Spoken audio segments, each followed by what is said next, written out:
Robert Bates is here, Research Director at the Centre for Migration Control. Robert, very good morning to you.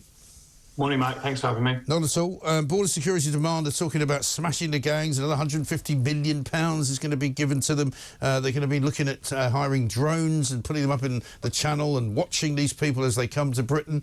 You know, watching them is not really the point, is it? We know where they're going. The point is to stop them.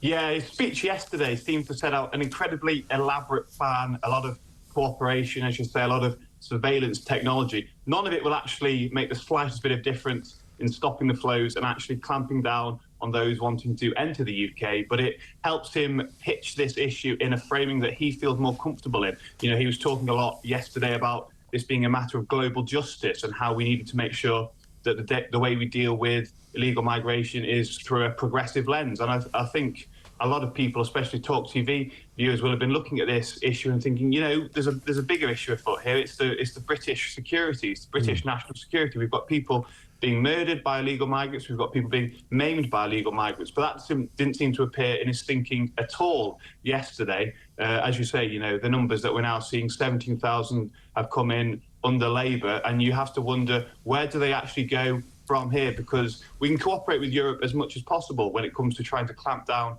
on the people smugglers, but you can clamp down on one person smuggler, one people smuggler, put them in prison, another will just pop up. Right. Unless you actually do something to stop the flows, this problem is going to continue. But it's a very lucrative business, and it's a bit like drug smuggling used to be the big smuggling business that everybody wanted to run. Now it's people smuggling, because it's actually more lucrative than drug smuggling, and they may even do a bit of drug smuggling on the side as well. So, I mean, these are massive organisations. It's like the mafia's running it. I mean, it's not like you can just go, oh, look, there's a guy running an illegal smuggling racket, let's arrest him and it'll stop. You know, these people are making a fortune. I think they're making between £1 and £2 million a day.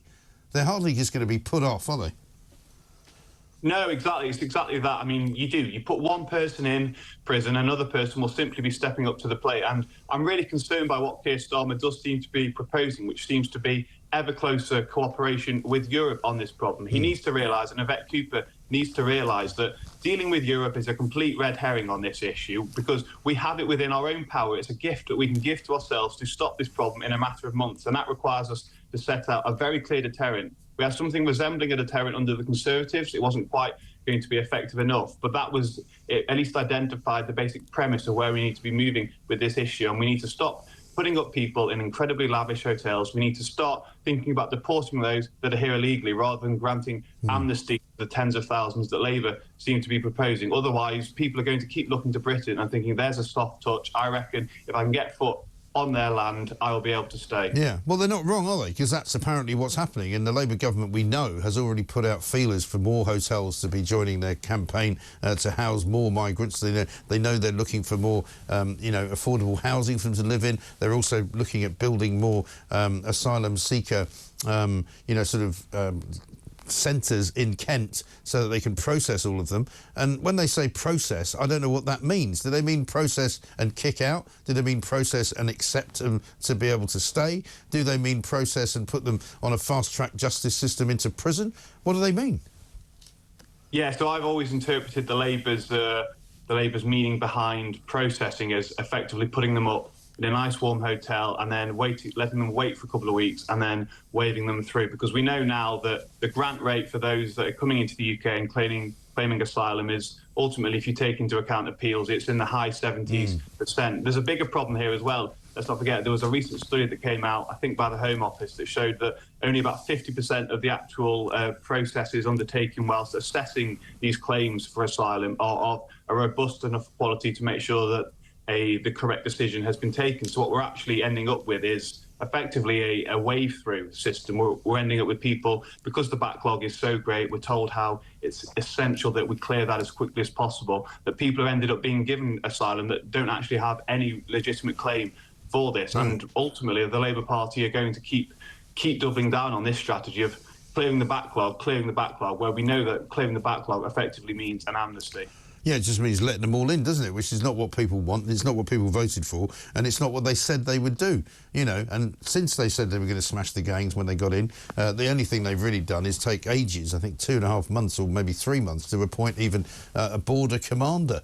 you know, I don't know what he's doing. But this idea, as I say, of putting up drones to check where they're coming from and doing more cooperative work with the European Union and sending people to Vietnam, it's all performative, really, isn't it?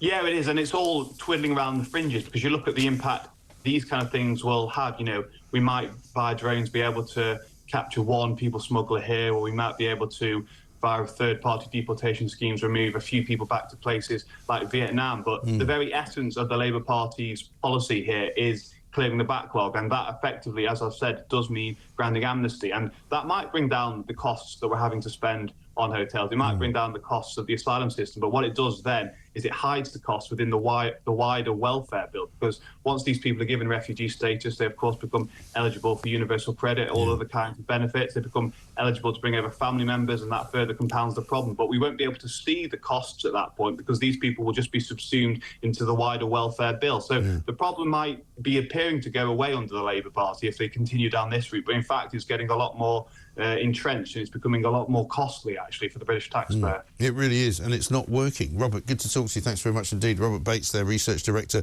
at the Centre for Migration Control.